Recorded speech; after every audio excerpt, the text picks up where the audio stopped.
All right, I had a great chance earlier this week to catch up with BYU offensive lineman Weylin Lapuaho. I wasn't 100% certain what to expect going into this interview with Weylin. Now, he's a guy who's more of a kind of reserved individual when it comes to the BYU football program. Has not been one of the guys out kind of front and center talking to the media a lot. But I'm not going to lie, very, very impressed with this young man. He had some really, really good thoughts on what to expect from the BYU football program this fall, going into this opener tomorrow night at LaVell Edwards Stadium, and a whole lot more. So without further ado, here you go. Weylin Lapuaho with myself right here on Locked On Cougars. How excited are you to have game week here and just be ready to rock and roll? I can't wait. I can't wait to get back into LES, get back to see the fans, and just feel the atmosphere again. It's going to be a good one, so I can't wait. Do you guys – I know fans, they anticipated the countdown days and everything. Do you do the same thing as players? Not really, because it's going to be, the countdown is still – I mean, if you look back at it 3 months ago, the countdown's 90 days. So you really just want to take one day at a time and make that day worth it, and just go one day at a time. I don't really count it. Just let it come as it does.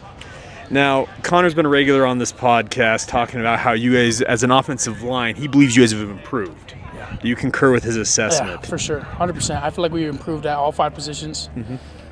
Just knowing the game and ball a little bit more, and getting a lot of reps together and being cohesive. So how much of a testament is that to the work of TJ Woods as your line coach? A lot. It's a lot. He definitely has a big piece in where we're at right now. So yeah, he's a big piece for sure. What has he worked on the most with you guys? Everything. I mean, just the concept of a lot of things. Just breaking it down, not just telling us where to go, but why we go there and how to do it, and just for like zone schemes, he's teaching you what the play is, like what the purpose of the play is, like what we're trying to achieve. So he breaks it down in a lot of different ways to. So he's even bringing like the philosophy of the whole idea. Right. And then having the philosophy, you're knowing where everyone else is going too. So it's going to help you out too, help you play fast. Now, the left side of that offensive line is pretty veteran because you got Caleb outside of you. You were obviously a starter each season. You got Connor to your right. Do you guys feel like that left side is quote unquote the strong side, to use this expression? No hate on my right side. They ballers too, but yeah, we strong side on the left side. And they can say the same thing about their side. We're both solid on either side. What excites you most about playing at LaVell Edwards Stadium once again? Man, there's too much to say. I would say the first thing is playing in front of all my family. Being a Utah boy and playing for a home state team, it's huge for me. And I mean, just the energy and the crowd, LES is. It's pretty nuts. I mean, I played at Alabama, and that game atmosphere was pretty good too. But I still take LaVell Edwards over them. So BYU over Bama. We got okay. I said it. I played there, so I mean, you can. And then we were getting the lights this year too, so that's going to add the little specialty into the touchdown. So and we've seen those lights from different stadiums and whatnot. Right. Do you like stuff like that? The aesthetic stuff? I think it's awesome. I think playing on Saturdays is it's entertainment, so why not make it entertaining and do all that flashy stuff? I like it personally. Now, looking at Southern Illinois, they've got a very strong defensive reputation. What do you see on tape from them that you see from your perspective? A bunch of 11 guys that fly to the ball, and they play hard, and they know what they're doing, and they do it. So a solid defense. Are they a defense that, because I know you've got a bunch of experience playing different teams, do they compare to anybody you've played in the past maybe? I would compare them like Sam Houston last year. Okay. They move around a lot. They like to give you a lot of different fronts and slant a lot of different places. So, you got to stay on your toes and make sure you don't lunge at people and fall on your face. A lot of stunts, a lot of twists, that type of stuff. Now, how difficult is that for you as a guard? Because I know you got to pass off guys all the time because you got a guy outside of you and a guy inside of you. So how difficult is that? You have to communicate pretty well, I'm assuming? Everyone's got to be on the same page for sure. If you have one guy off, the slant, you might be thinking you're passing a guy and your guy's not coming, so that guy's unblocked.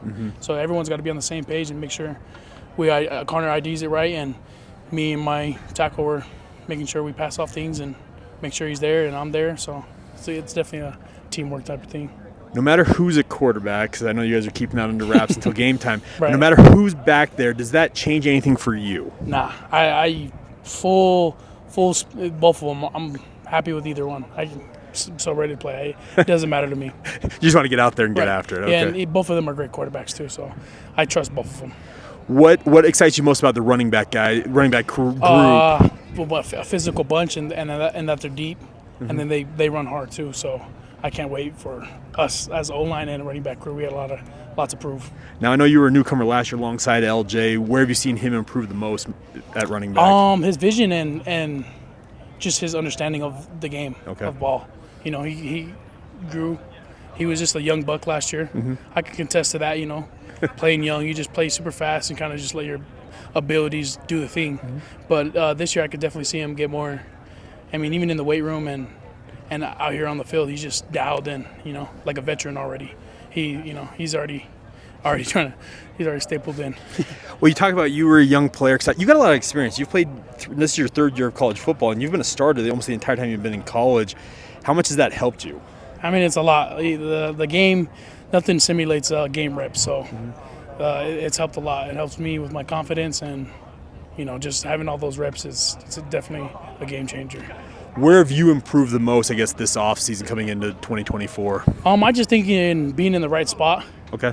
Being in like a good positioning and body demeanor, not kind of just flying all over the place and just out of sorts, just toning in what I know where to go, but sometimes I don't go there the right way. So just making sure my technique is dialed in to the T. Now, year 2 of the Big 12, obviously the Big 12 season will kick off a little bit later on, but what excites you most about playing in the Big 12 once again? Just the competition week in, week out, and the places we go and travel and see. It's going to be fun. Now, I've gotten a sense from talking to different guys, Connor, coaches, and whatnot, that there's a quiet confidence with this bunch. Is that kind of what you sense from this team as they're looking forward? For sure. I mean, there's not much to say. It's football. We got to get out there and do it anyway, so, yeah. That is Weylin Lapuaho. And folks, we have had Clark Barrington as our player guest via an NIL deal here on this show the past 2 seasons, obviously upcoming as well with Connor Pay. Has been absolutely a delight to have him on the show. Can we make it 3 for 3 with Weylin Lapuaho as our next player co-host via an NIL contract? I'm really, really impressed with Weylin. He's got a lot of personality. It was a delightful interview to hear from him, and I really enjoyed that. Like I said, I did not know necessarily what to expect when I requested a chance to catch up with him, but hey, Connor, not to put you on the spot, but man, Weylin's coming for your spot, man. That was really fun to catch up with Weylin, and best of luck to him and his teammates this upcoming season. Weylin's got a lot to prove, but I've just put it this way. Talking with some people, not Connor, not anybody that I mentioned on today's show, but people involved with the BYU football program, they think Weylin Lapuaho is going to take essentially kind of that next step and really make himself a bona fide NFL draft prospect this season. We'll see if it comes to fruition, but I really, really like that young man. I really appreciate him carving out some time to join us here on the podcast.